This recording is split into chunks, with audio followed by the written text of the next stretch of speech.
Sinibingelele saphinde savela futhi sisho sithi lokho esikwenzayo kusuke kuyingxenye yengono yomsamo eMlambo Munye lapho sizama khona ukuthi ezinye zezinto ke sizixazulule. Kuye kuthiwe ngesingisi, you don't say something because you are clever, but you are just putting an opinion, or maybe you are just unpacking something. Ilokho engizama enkulumeni zonke zami engihlale ngithi ngiyazenza futhi ngiyazikhuluma. Engifuna ukukhuluma ngako namhlanje, ngifuna ukukhuluma ngesimo abantu abaningi abakhala ngaso. Abafika eMlambo Munye bakhala ngaso, abahamba noma ikuphi la bebheka khona, abelaphi bendabuko bazongivumela ukuthi inkinga le yethu thina abantu abamnyama imali. Kungani sonke sikhala ngemali? Kungani imali ingahlali?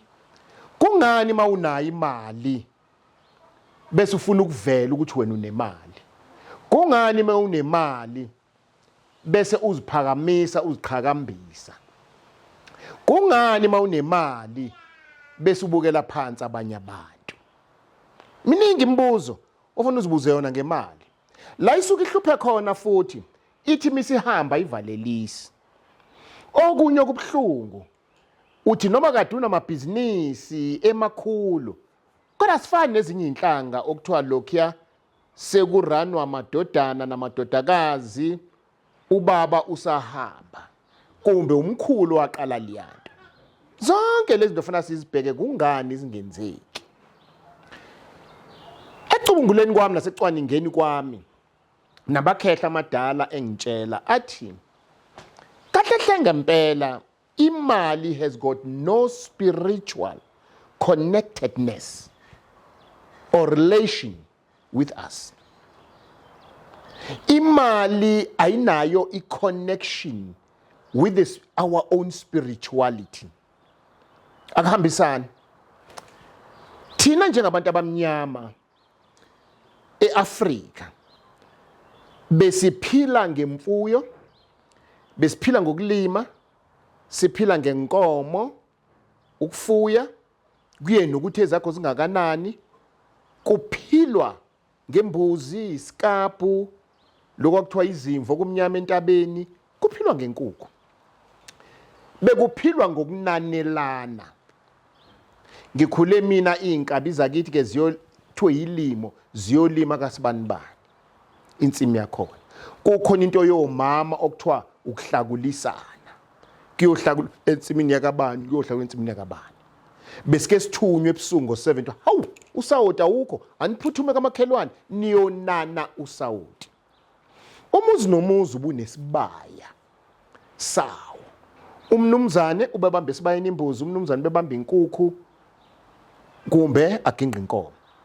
Yila igama isiphandla libuye livele khona ukuthi bewuthi mawutravela uhamba, mhlawumbe uzohamba usuka mhlawumbe ekhaya uzohamba amakhilomitha 10.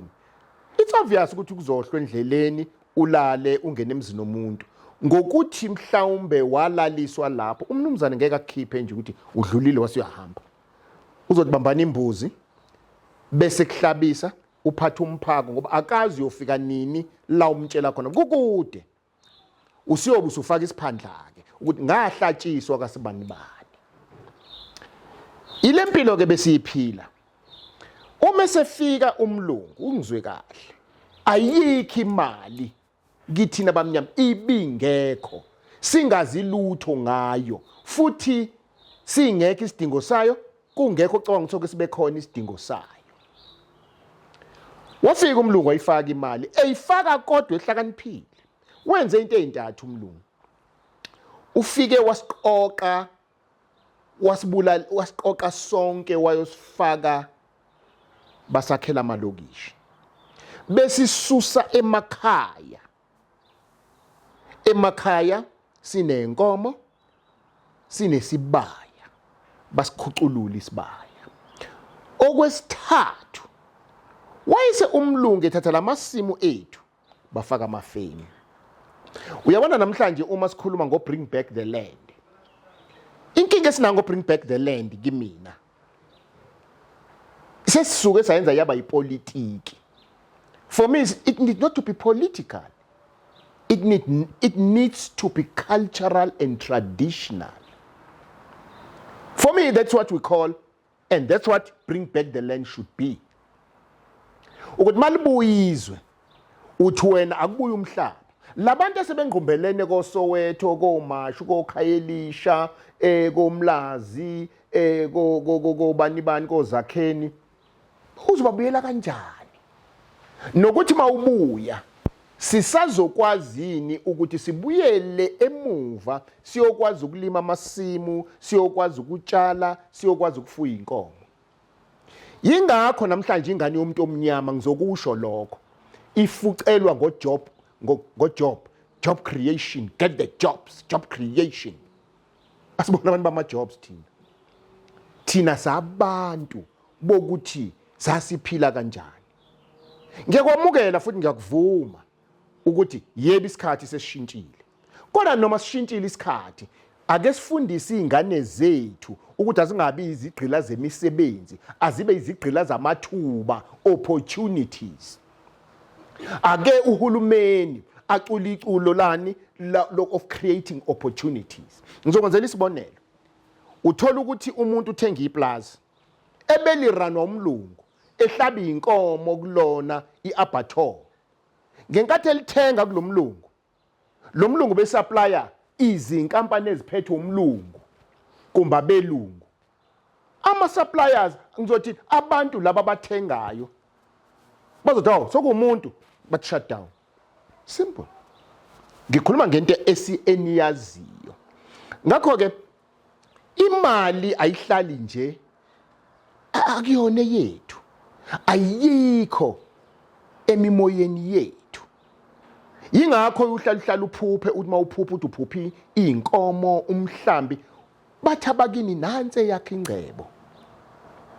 Yingakho ke nje ke manje uthi noma utshelwa kuthiwe nansi yakhe ingcebo, bese ke ubheka wena ngehlo la namhlanje le mali.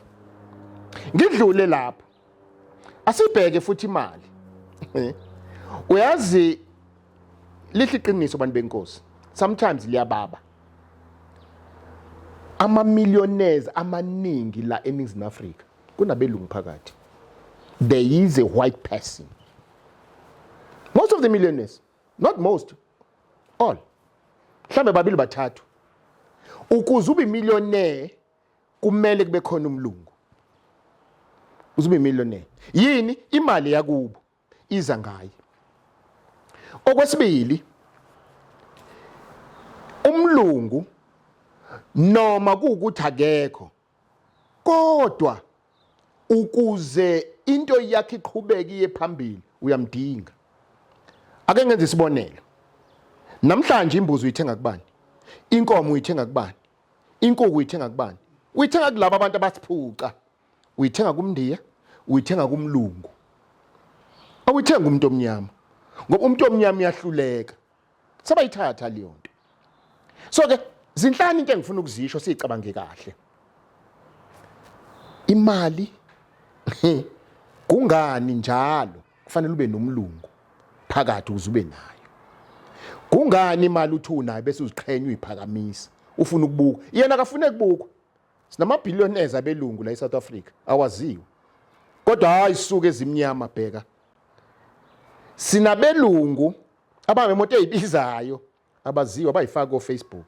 Bheka kodwa thina sigabisa ngazo sikhukhumeze. Yingakho futhi ngihlale ngisho kwesine ngithi akekho umuntu onethonge elihle njengemali ngoba akuyona yethu. Umntshontsha kanjani umuntu ongeyena wakho?